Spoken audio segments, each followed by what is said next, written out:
Hello friends, आज के इस वीडियो में हम लोग ऑर्गेनिक केमिस्ट्री में कुछ एडवांस्ड प्रॉब्लम करेंगे और जो चैप्टर होगा इस वीडियो के लिए वो होगा एमीन्स का चैप्टर। और हमने जो प्रॉब्लम्स लिए हैं वो है सोलोमन्स बुक से। तो पहला प्रॉब्लम जो है आपका वो प्रॉब्लम नंबर 20.8 है। इस प्रॉब्लम में कहा जा रहा right resonance structures for the phthalimide anion that account for the acidity of thalidomide।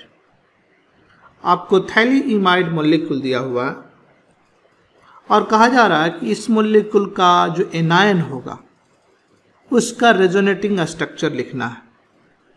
अगर इस मॉलिक्यूल को देखिएगा तो इसमें जो एक हाइड्रोजन है, ए वाला हाइड्रोजन यहाँ पे जो दिख रहा है आपको, ये हाइड्रोजन एसिडिक हाइड्रोजन है, यानी कि इसको अगर आप लूज कर दीजिएगा H+ के फॉर्म में तो जो करस्पॉन्डिंग एनायन बनेगा उसका रेजोनेटिंग स्ट्रक्चर आपको लिखना है।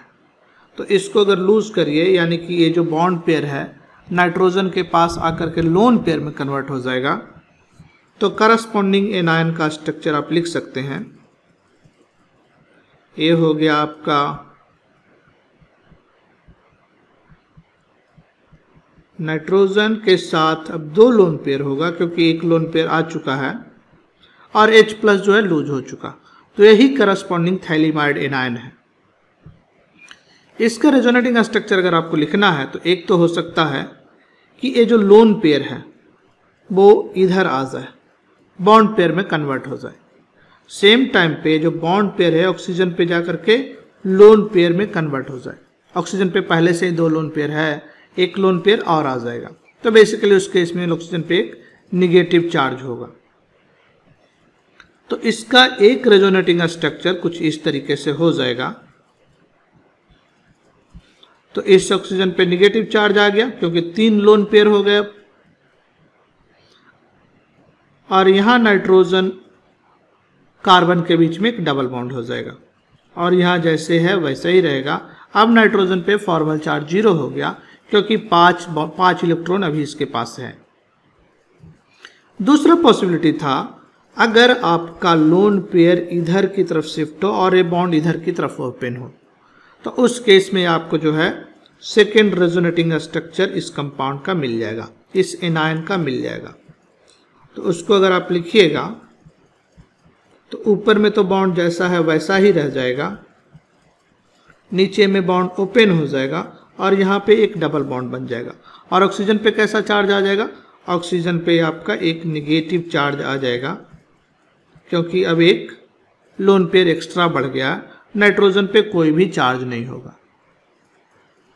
तो ये 2 पॉसिबल रेजोनेटिंग स्ट्रक्चर है। बेसिकली कहिए आप 3 पॉसिबल है, ये भी तो रेजोनेटिंग स्ट्रक्चर ही है, 1, 2 और तीसरा वाला आपका रेजोनेटिंग स्ट्रक्चर है। इसके अलावा भी रेजोनेटिंग स्ट्रक्चर पॉसिबल है जो कि बेंजीन के रेजोनेंस के कारण आएगा। तो हम लोग कह सकते हैं मोर रेजोनेटिंग स्ट्रक्चर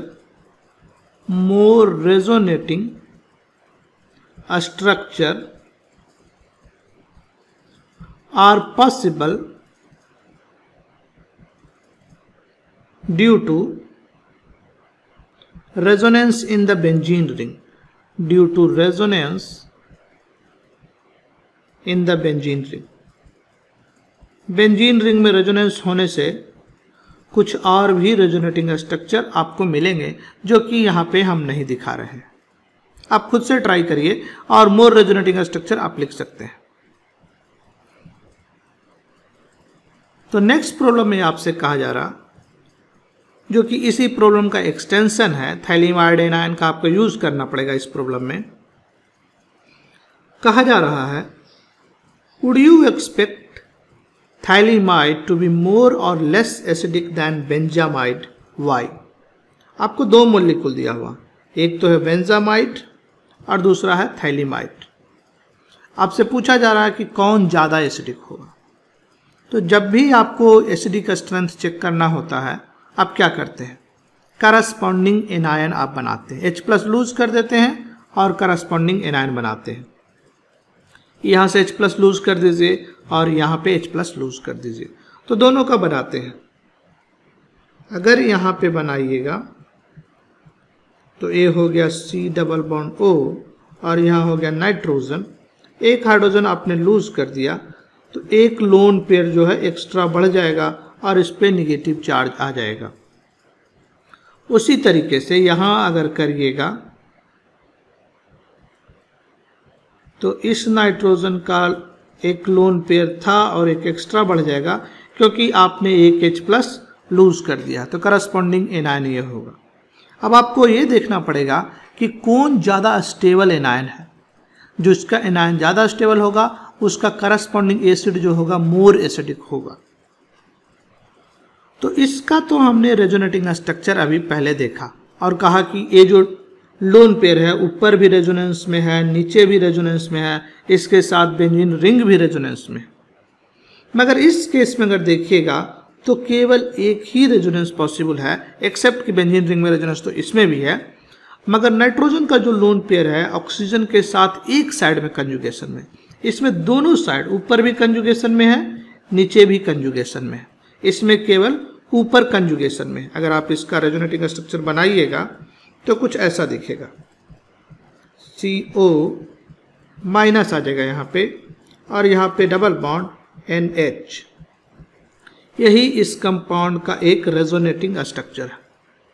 तो इसमें एक ही रेजोनेटिंग स्ट्रक्चर पॉसिबल है, बट इसमें ऊपर साथ साथ नीचे यानी दो रेजोनेटिंग स्ट्रक्चर पॉसिबल था। इसके अलावा इस केस में एक ही रेजोनेटिंग स्ट्रक्चर पॉसिबल है, यानी ज़्यादा रेजोनेटिंग स्ट्रक्चर पॉसिबल जिस केस में है उसका करस्पॉन्डिंग एनायन ज़्यादा स्टेबल होगा, क्योंकि चार्ज डिलोकाइजेशन से मॉलिक्यूल जो है अस्टेबल हो जाता है। यानी ये जो है ज़्यादा स्टेबल है तो करस्पॉन्डिंग जो मॉलिक्यूल है वो ज़्यादा एसिडिक है, तो ये जो है ज़्यादा एसिडिक है। तो हम कह सकते हैं इस केस में ये मॉलिक्यूल जो है मोर एसिडिक, यानी ये जो है ज़्यादा एसिडिक है। सो नेक्स्ट प्रॉब्लम में आपको कहा जा रहा propose A reasonable mechanism for the reaction given below. आपको एक रिएक्शन दिया हुआ है और आपको इस रिएक्शन का मैकेनिज्म प्रपोज करना है। अगर आप ध्यान से देखिए तो इस रिएक्शन में हो क्या रहा, ये जो NH2 है जाकर के यहाँ जुट गया है NH। ये यानी कि कुछ ऐसा हो रहा है, ये तो तभी पॉसिबल है जब इस लोन पेयर का यहाँ पे अटैक हो और इस लोन पेयर का नाइट्रोजन का यहाँ पे अटैक हो। तो एक हिंट तो हमको मिल गया। क्या हिंट मिल गया? कि नाइट्रोजन का जो दोनों लोन पेयर है वो जाकर के इस कंपाउंड के कार्बोनिलिक कार्बन पे अटैक कर रहा। और अगर देखिएगा तो एक हिंट आपको और मिलता है, इसमें RNH2 हुआ, यानी वो कुछ यहाँ से आ रहा, यानी लगता ऐसा है कि RN ग्रुप जो है वो दो हाइड्रोजन को लेकर के निकल गया है, यानी RNH2 ग्रुप जो है लीव हुआ है, लिविंग ग्रुप की तरह ट्रीट हुआ इस मॉलिक्यूल में, इस प्रॉब्लम में, इस मैकेनिज्म में। तो आप इसको भी ध्यान में रखिए। यानी ऐसा लगता है कि आपको दो हिंट क्या क्या हुआ। एक तो हिंट हुआ कि नाइट्रोजन का जो लोन पेयर है वो न्यूक्लियोफाइल की तरह अटैक किया है। कितने बार? 2 टाइम्स। ऐसा 2 बार हुआ है। और क्या हिंट आपको मिलता है? दूसरा हिंट आपको मिल जाता है कि NR ग्रुप जो है बेसिकली इसमें बाद में 2 हाइड्रोजन भी ऐड होगा, NH2 हो गया, बाद में हाइड्रोजन ऐड करिएगा तो ये किसकी तरह एक्ट किया है? ये एक्ट किया है एक लिविंग ग्रुप की तरह, तभी तो मॉलिक्यूल से बाहर आया। तो इस दोनों हिंट को हम लोग यूज करते हुए इस रिएक्शन का मैकेनिज्म लिखते हैं। तो आपको एक कंपाउंड दिया हुआ है और यहाँ पे C double bond O, C double bond O, N, R, यहाँ पे एक लोन पेयर है।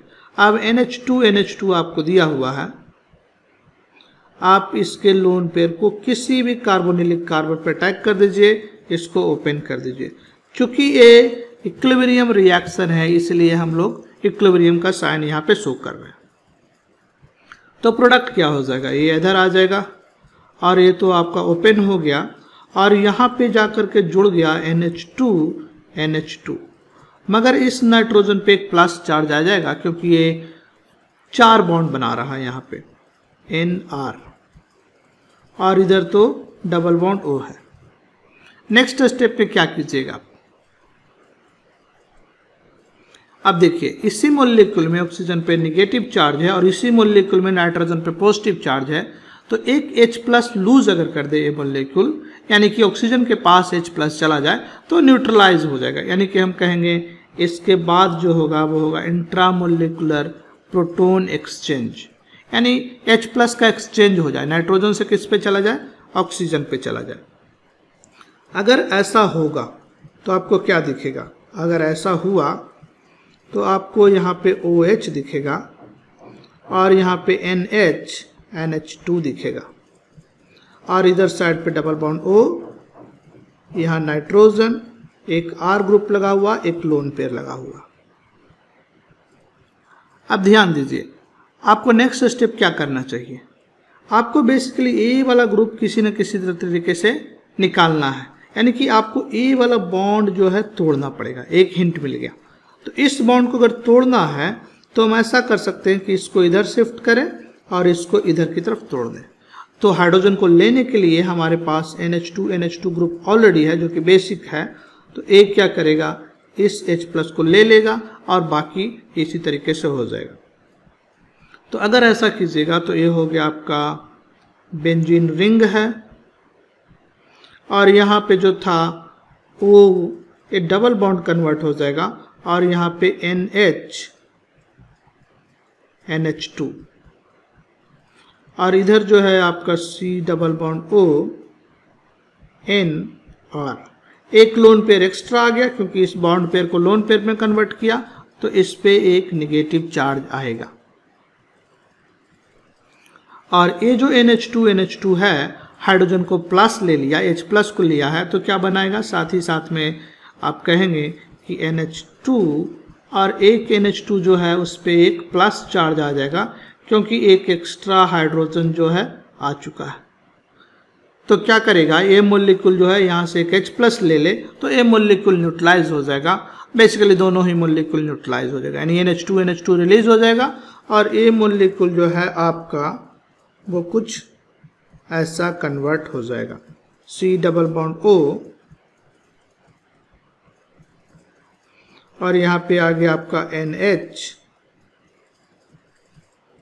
NH2, और यहाँ पे C double bond O NHR। अब देखिए इसको आपको RNH2 के फॉर्म में निकालना है, और तो और आपको एक हिंट और मिलता है कि इस बॉन्ड को इस नाइट्रोजन के साथ जोड़ना है। इसका मतलब यही है कि ये जो नाइट्रोजन है इस पे अटैक करे और ये ओपन हो जाए, यानी इंट्रामोलिकुलर अटैक है, इसी रिंग में एक नाइट्रोजन जो है अटैक कर रहा है। अगर ऐसा करेगा तो क्या हो जाएगा, ये रिंग तो जैसा वैसा ही रह गया, C डबल बॉन्ड O।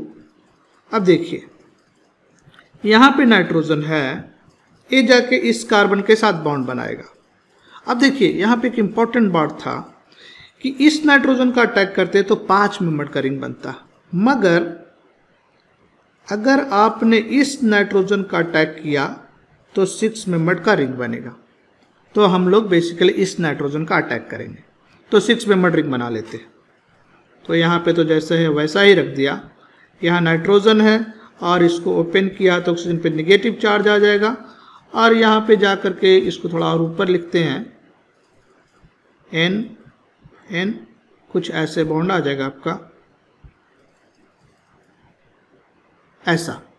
तो यहाँ पे ऑक्सीजन पे निगेटिव चार्ज, यहाँ पे NH, और इस नाइट्रोजन पे एक प्लस चार्ज आ जाएगा क्योंकि फॉर्मल चार्ज एग्जिस्ट करेगा। 4 बॉन्ड हो गया यहाँ पे नाइट्रोजन को।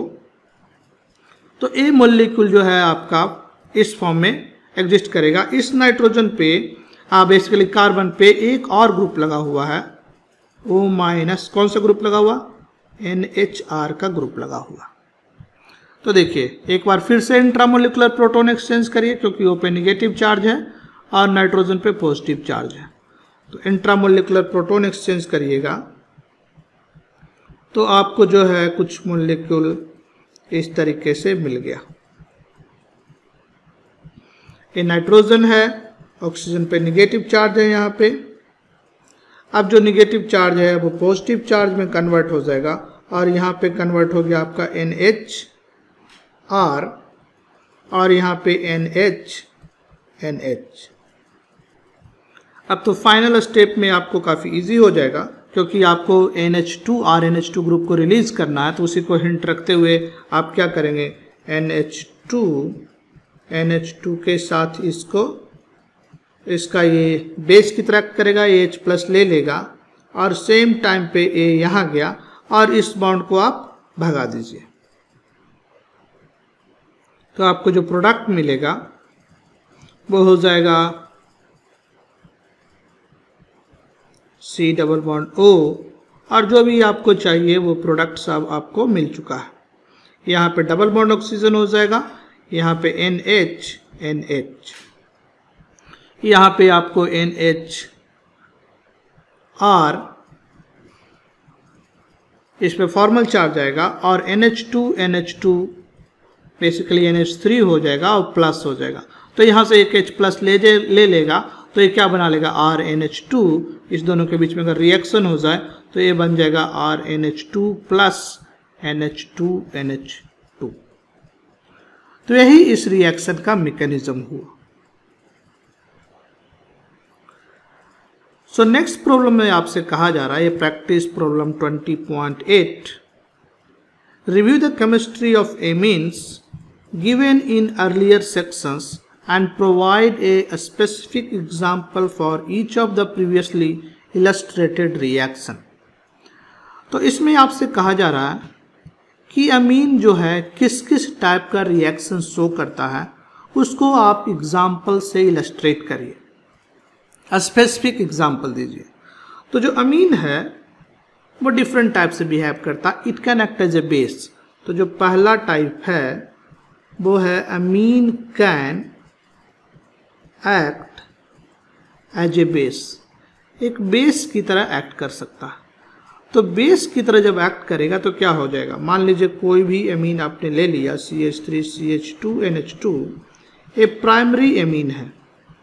यहाँ पे जो लोन पेयर है वो बेस की तरह एक्ट करे तो कोई एसिड है, मान लीजिए सिंपल HCl एसिड ले लिया, तो यहाँ से जो है एक H प्लस पुल करेगा और Cl माइनस को लूज कर देगा। तो ये बनाएगा CH3 CH2 NH, अब 3 हो जाएगा NH3 और इस पे एक प्लस चार्ज आ जाएगा और इधर से Cl माइनस लूज हो जाएगा। तो ये तो हुआ अमीन का बेस की तरह बिहेवियर। अमीन न्यूक्लियोफाइल की तरह भी बिहेव कर सकता, तो अल्काइल ग्रुप के साथ न्यूक्लियोफाइल की तरफ बिहेव कर सकता है, एसाइल ग्रुप की तरफ भी न्यूक्लियोफाइल की तरफ बिहेव कर सकता। तो हम लोग लिख सकते हैं amine can act as a nucleophile, ये न्यूक्लियोफाइल की तरह एक्ट कर सकता है। किस रिएक्शन में, इन अल्काइलेशन रिएक्शन, अल्काइलेशन। जैसे कि एक एग्जांपल आप देखिए, मान लीजिए आपके पास दिया हुआ, मान लीजिए टर्सरी एमीन ले लेते हैं, इधर इथाइल ग्रुप लगा हुआ है, इधर इथाइल ग्रुप लगा हुआ है, इधर भी आपका इथाइल ग्रुप लगा हुआ है, यहाँ एक लोन पेयर है और आपके पास एक प्राइमरी अल्काइल हैलाइड दिया हुआ CH3I। तो इस रिएक्शन में जो लोन पेयर है न्यूक्लियोफाइल की तरह एक्ट करेगा और ये I माइनस को रिलीज कर देगा। तो क्या बन जाएगा आपका quaternary ammonium salt.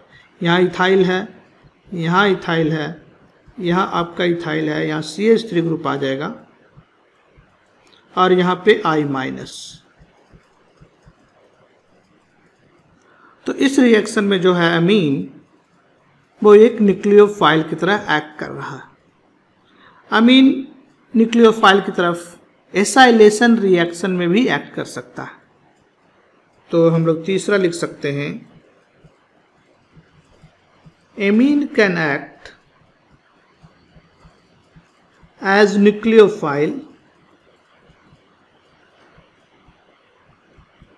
in acylation reaction, in acylation। Acyl group क्या होता है? CO group. तो उसमें अगर है एसाइल ग्रुप तो उस केस में भी ये न्यूक्लियोफाइल की तरह ऐड कर सकता है। जैसे मान लीजिए आपके पास कोई एक अमीन दिया हुआ, इधर आपको इथाइल ग्रुप लगा हुआ है और इधर नाइट्रोजन, इथाइल और यहाँ पे हाइड्रोजन है। तो ये सेकेंडरी अमीन है। इसको किसी आप एसाइल ग्रुप के साथ रिएक्ट करिए, मान लीजिए CH3 C double bond OCl है। तो यहाँ पे आप ये न्यूक्लियोफाइल की तरह एक्ट करेगा, तो इस पे रिएक्ट करेगा और ये ओपन हो जाएगा। तो आपको जो प्रोडक्ट बनाएगा वो होगा ET, नाइट्रोजन ET, और यहाँ पे आ जाएगा बेसिकली ये ओपन होगा, फिर रिटर्न होगा, फिर Cl- को भगा देगा।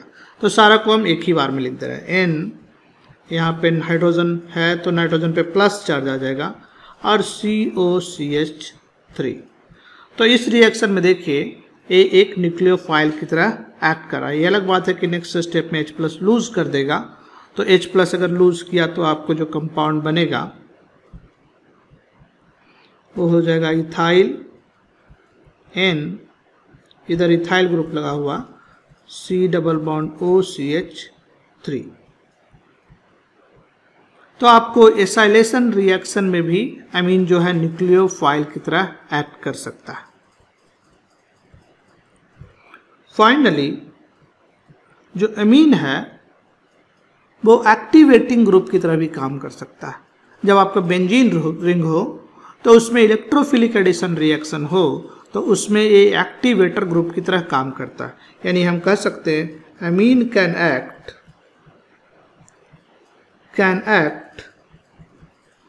As activator group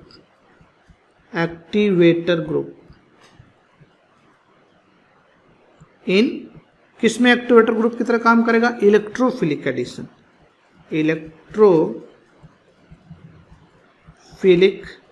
addition.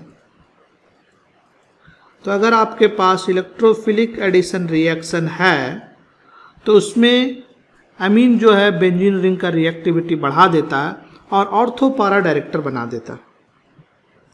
यानी बेंजीन रिंग है आपके पास और यहाँ पे NH2 ग्रुप लगा हुआ, तो क्या होगा? अब जो है ऑर्थो पारा डायरेक्टर हो जाएगा, यानी ऑर्थो पोजीशन पे अटैक होगा और पारा पोजीशन पे अटैक होगा और बेंजीन रिंग का रिएक्टिविटी बढ़ जाएगा। फॉर एग्जाम्पल अगर आप इसको ब्रोमीन के साथ रिएक्ट करिएगा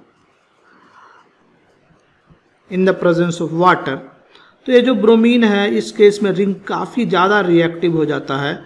तो इस केस में जो है ब्रोमीन ऑर्थो पोजीशन पे भी जाकर जुड़ जाता है और ये जो ब्रोमीन है पारा पोजीशन पे भी जाके जुड़ जाता है। तो आज के वीडियो में हम लोगों ने बेंजीन का बेसिकली अमीन का कुछ रिएक्शंस को देखे, कुछ मैकेनिज्म और उसके एसिडिटी और बेंजीन कैसे कैसे काम करता है डिफरेंट सिचुएशन में, उसके बारे में देखा। नेक्स्ट वीडियो में हम लोग बेंजीन से रिलेटेड, अमीन से रिलेटेड कुछ और रिएक्शन, कुछ और मैकेनिज्म के बारे में बात करेंगे। तब तक के लिए आज्ञा दीजिए। Thank you, bye, take care.